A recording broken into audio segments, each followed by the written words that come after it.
सभी भागवत प्रेमियों को राधे राधे। आइए आज भागवत के सुंदर कथाओं का श्रवण करें। हम लोग सुन रहे हैं कि जब सृष्टि का प्रारंभ होता है, यानी पूर्व, इस सृष्टि के पूर्व जो प्रलय हुआ था, उसके समापन के समय श्रुतियाँ भगवान को जगाती हैं और भगवान को जगाने के लिए स्तुति करती हैं। ये बड़ा ही रोचक है और भगवान को जगाने के लिए जो यहाँ स्तुति का वर्णन है वो बड़ा ही रोचक है। तो अपने प्रार्थना में श्रुतियाँ आगे कहती हैं कि हे भगवान, आप बड़े बड़े विचारशील योगी यति अपने प्राण, मन और इंद्रियों को वश में करके दृढ़ योगाभ्यास के द्वारा हृदय में आपकी उपासना करते हैं, परंतु आश्चर्य की बात तो यह है कि बड़े बड़े योगियों को जिस पद की प्राप्ति होती है, आपके प्रति बैर भाव जो रखते हैं उनको भी वही प्राप्त होती है। ये बड़ी गजब बात है। शिशुपाल, दंतवक्त्र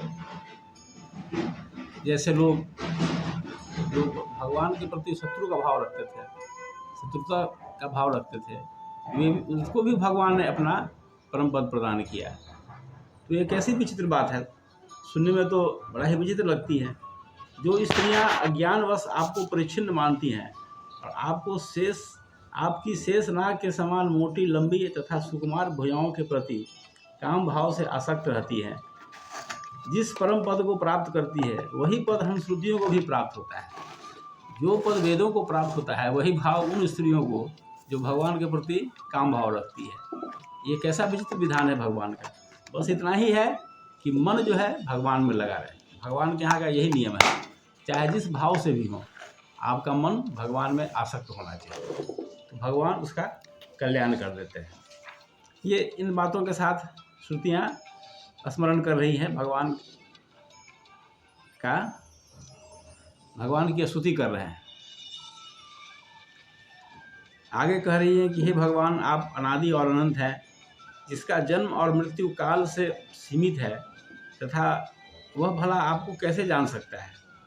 भगवान को कोई भी नहीं जान सकता है। वेद भी नेति नेति कहते हैं, मतलब अभी अंत नहीं हुआ, अभी इति नहीं है, अभी और जानना शेष है।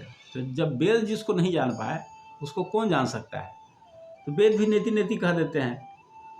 और इस प्रकार एक समय आता है कि जब आकाशादि स्थूल जगत रहता है, उस समय प्रलय के समय आकाशादि स्थूल जगत नहीं रहते हैं और न महत्त्वादि सूक्ष्म जगत। इन दोनों से बने हुए शरीर और उनके निमित्त क्षण, मुहूर्त आदि काल के अंग भी नहीं रहते हैं। उस समय कुछ भी नहीं रहता है, यहाँ तक कि शास्त्र भी आप में ही समा जाते हैं।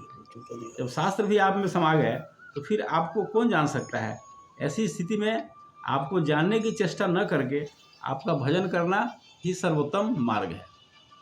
जब हम जान ही नहीं सकते हैं जिस व्यक्ति को, जिस भगवान को, किसी को भी, तो उसको कैसे प्राप्त करेंगे। इसलिए केवल उसका स्मरण कीजिए, यही सर्वोत्तम मार्ग कहा गया है। आगे श्रुतियाँ कहती हैं कि यह त्रिगुणात्मक जगत मन की कल्पना मात्र है। ये मन की मात्र कल्पना है। केवल यही नहीं, परमात्मा और जगत से पृथक प्रतीत होने वाला पुरुष भी कल्पना मात्र ही है। इस प्रकार वास्तव में असत होने पर भी अपने सत्य अधिष्ठान आपकी सत्ता के कारण वह सत्य सा प्रतीत हो रहा है। यह जगत असत्य है, ब्रह्म सत्यम जगन मिथ्या कहा गया है इसको, लेकिन फिर भी इसका अधिष्ठान सत्य है, इसलिए जगत सत्य प्रतीत होता है। जैसे कोई राजा महाराजा अपने गले में मामूली सा भी अगर माला पहन ले तो लोग मानेंगे कि यह हीरा ही हो सकता है, हीरा से कम नहीं हो सकता है, वह कीमती पत्थर होंगे, इसलिए कि वह कीमती पुरुष के गले में पड़ा हुआ है, तो उसकी कीमत बढ़ जाती है। उसी तरह से अधिष्ठान सत्य है तो यह सारा संसार सत्य प्रतीत हो रहा है। सोने से बने हुए कड़े, कुंडल आदि स्वर्ण रूप ही तो हैं, इसलिए उनको इस रूप में जानने वाला पुरुष उन्हें छोड़ता नहीं, वो समझता है कि वह भी सोना ही है। हे भगवान, जो लोग यह समझते हैं कि आप समस्त प्राणियों और पदार्थों के अधिष्ठान हैं, सबके आधार हैं और सर्वात्म भाव से आपका भजन सेवन करते हैं तो ये मृत्यु को तुच्छ समझकर उसके सिर पर लात मार देते हैं। जो आत्मस्वरूप में स्थित हैं उनके लिए मृत्यु कोई चीज़ नहीं है। ना हम देहो जन्म मृत्यु कुतो में। जब मैं शरीर ही नहीं हूँ तो जन्म मृत्यु क्या होता है? जन्म मृत्यु तो शरीर की होती है। तो हमारा जो स्वरूप है वो शाश्वत सत्ता है। इसलिए कहा गया है कि मृत्यु के सिर पर लात मारते हैं और उसको विजय प्राप्त कर लेते हैं। ये सब है। जो लोग आपसे विमुख हैं वे चाहे जितने बड़े विद्वान हों, उन्हें आप कर्मों का प्रतिपादन करने वाले श्रुतियों से पशुओं के समान बांध लेते हैं।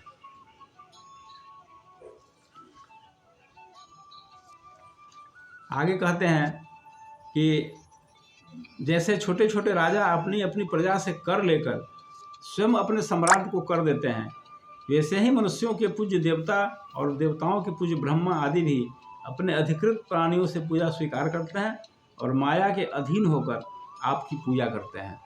ब्रह्मा तक भगवत गीता में आया है कि आप ब्रह्म भुवना लोका पुनरावर्तिनो अर्जुन माम उपेत्य कौन्तेय पुनर्जन्म न विद्यते। ब्रह्मा तक जीव हैं और ब्रह्मलोक तक जाने वाला व्यक्ति को लौटना पड़ता है।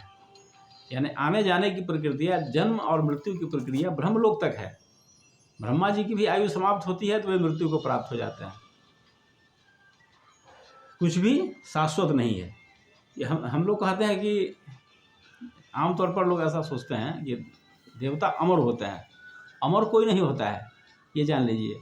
हमारी तुलना में उनकी आयु इतनी लंबी होती है कि हम लोग मान लेते हैं कि वे अमर हैं। अमर कोई नहीं होता है। अमृत पीने से भी देवता अमर नहीं होते हैं।